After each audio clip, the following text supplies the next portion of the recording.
Hey guys, Trinlox here, back with a new rambling mini review. This is I Divine Cybermancy.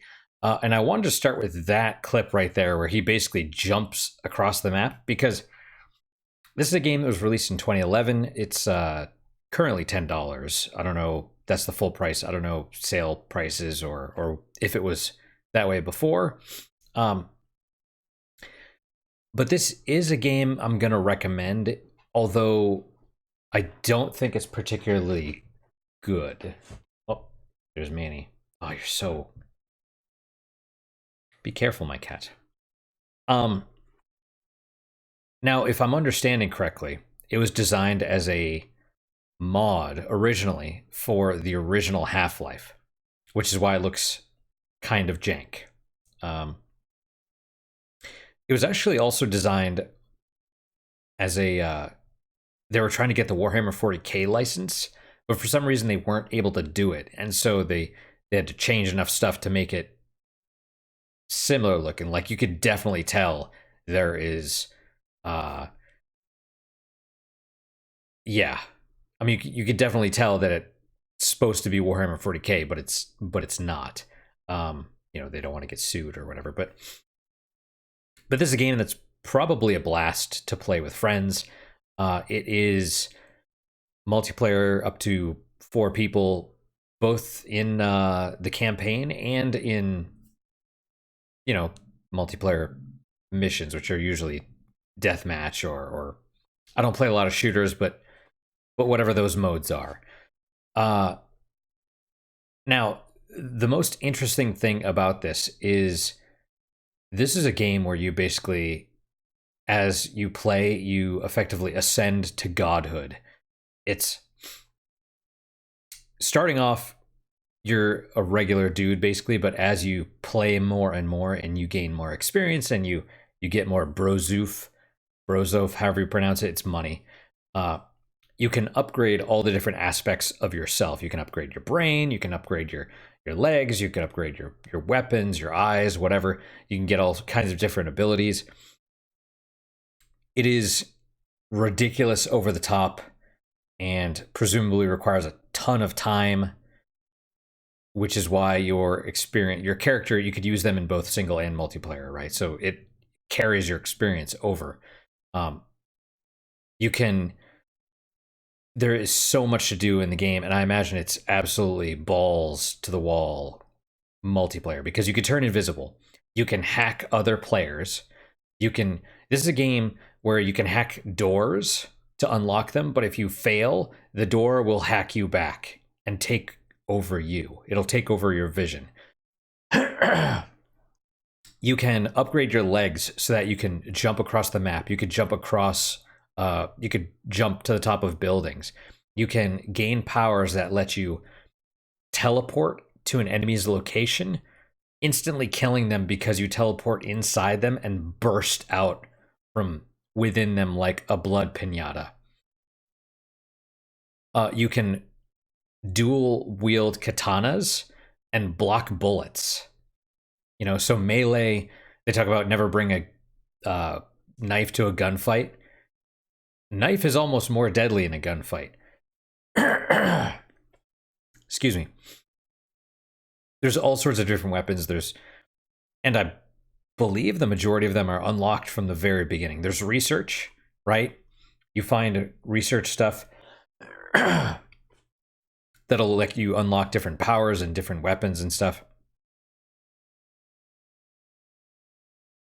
It's ridiculous. It's over the top. If you're watching any of this is, yeah.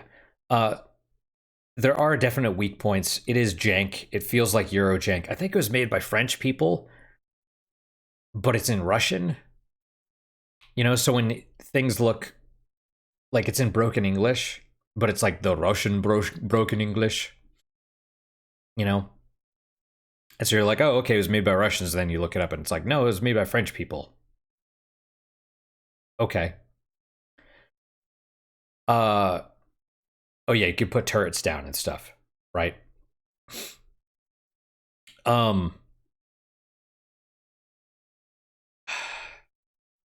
It's so hard to explain because this is why it's weird, right? Because I actually want a sequel to this game, even though I didn't really enjoy this game. Was that the end of the? Oh, okay. Oh no, no, we don't want to play that one. We'll play the next one. Was that a dab? Anyway, the story doesn't really make a lot of sense. It's very bare bones, but it does fit. This is a game where you have to play through it 3 times to get the true ending. And when you get the true ending, I myself had to look up, like, was that it? Yes, it is, and it actually makes sense within the context of the game itself. I'm not gonna spoil it. It doesn't make any sense. But I mean, it does, but it doesn't. But I want a sequel. I would want a sequel that's actually polished, with maybe more of a story, and the gameplay was jank too. So maybe more modern controls.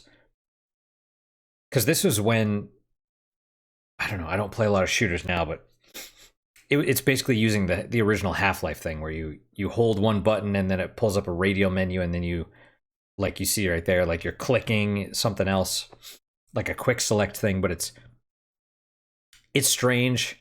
If you play it, you'll know what I mean. You're like, oh wow, that's very late 90s or whatever, you know? But yeah, so I guess I'll end it here. I don't really know what to say about the game. They're showing all the multiplayer stuff because that's what it is. Yeah, I don't know what to say. It's maybe cheat. I mean, maybe your second playthrough, see if you could do some sort of. There are maps that you can download, like multiplayer maps that you can do for that will just give you tons of cash and experience and other stuff, right? So you could maybe do that and upgrade your legs so that you can jump far, or upgrade whatever, so you could have no issues with the weapons, and maybe that would make it more fun. I don't know. Like I said, I recommend it. Just I recommend it also as a longtime gamer, because this is one of those games that it's not good. At least I mean, objectively, I don't think you could say that this is good, but it's so unique. It has so many interesting ideas, even if most of them are janky and didn't quite pan out. You know, it's one of those where you're like, wow, I see what they're going for here, and that's really interesting. You know what I mean? Not necessarily from a design perspective, uh, but just the creativity. You know, I played it, I was like, wow, okay. And it's not too bad, even though I said like you have to play it 3 times to unlock the true ending. After your first time, you're way stronger, and you kind of just, you know, you've learned which weapons you like using, and how to use them properly and all that stuff. And it took me way less time to go through my second and third times. But I mean, that's only if you want the true ending. You know, if you get some actual people that want to play this game, I bet, you know, if you like death matches and stuff, it's probably really fun.